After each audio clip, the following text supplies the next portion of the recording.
Hey everybody, welcome to the next tutorial video in the series of tutorials that I am making for the seating chart generator. In this video we're going to talk specifically about how to randomize students. You've probably seen these buttons here on each of the student desks. So the star button here, what it does, the lock button, and then the last thing is this I button. Okay, so the first thing is we want to talk about how to actually randomize students. So you'll see here that I have a list of students here. These are just fake names that I made up here, and for the purposes of this example.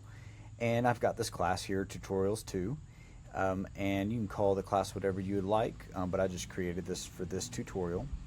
And in order to randomize seating placements, you need to have some desks already placed in your layout, and you also need to have students imported into the seating chart generator.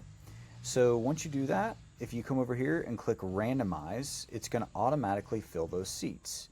And so you'll see that there's one seat over here that hasn't been filled, but I know that all seats have been filled if you see all of these names over here are highlighted blue.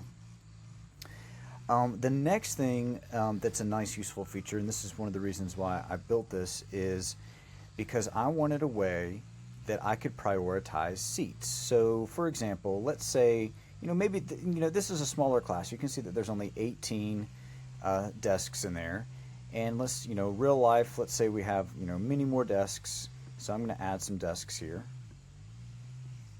And one more thing on the side, as a side note, these desks are actually highlighted a different color here because I've actually grouped them, and they have this little rotate button because you can rotate them as groups. And we'll talk more about that later in a different video.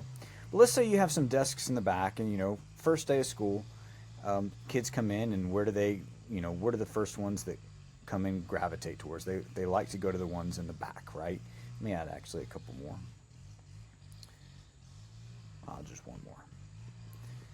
Okay, so what you can use the star button for is you can use that button to prioritize seats. So let's say that I want to prioritize these seats to be filled first. So the star button does that. It tells the program, it says, I want you to, no matter what, fill these seats first.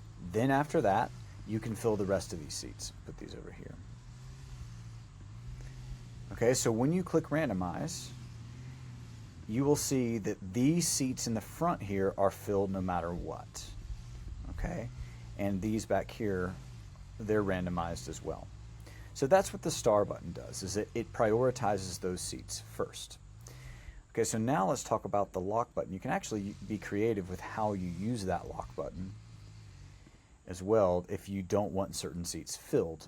So let's say you can use it two ways. Number one, I can say, if I want to lock this seat right here, that means nobody's going to be, if I lock a seat when no student is in there, that means that nobody's going to be placed there whenever I randomize seats. So you'll see here, if I click the lock button, that means that seat is locked.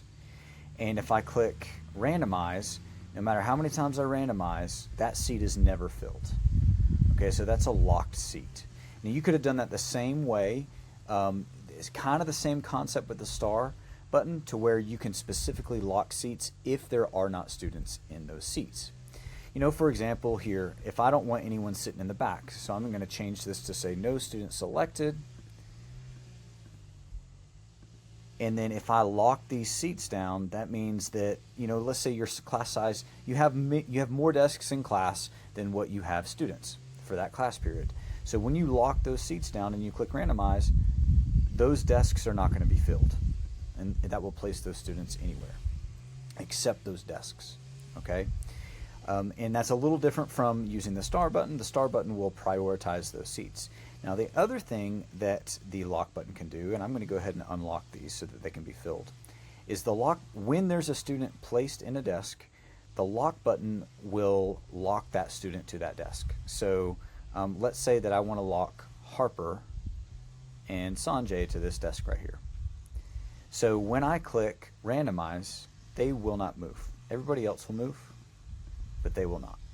Okay, and that's specifically for any students who might need to have preferential seating, or if you want somebody sitting somewhere, or let's say you randomize your seating chart and you like where some of them are seated, so then you lock them into place and then you randomize it again until you get something that you like. Okay, and then the last thing that I want to show you, which I previously mentioned in the last video, is this I button, because it's getting kind of busy here. Okay, so this I button will turn all of that off. So now you're ready to display that seating chart for you, or just have something to look at. And the randomize feature will still work, and it will still randomize. Since I have these two locked here, it will still keep those locked to those seats. It'll just make for a much cleaner look. You can still actually even move your groups around if you would like. That one's giving me the option to ungroup, and we'll talk about that in a later video. But yeah, so that is those are the basics on how to use those features. So again, I hope you don't have any problems using it, but if you do have problems using it, please feel free to reach out, and I'll be happy to clear anything up. And I look forward to seeing you all in the next video.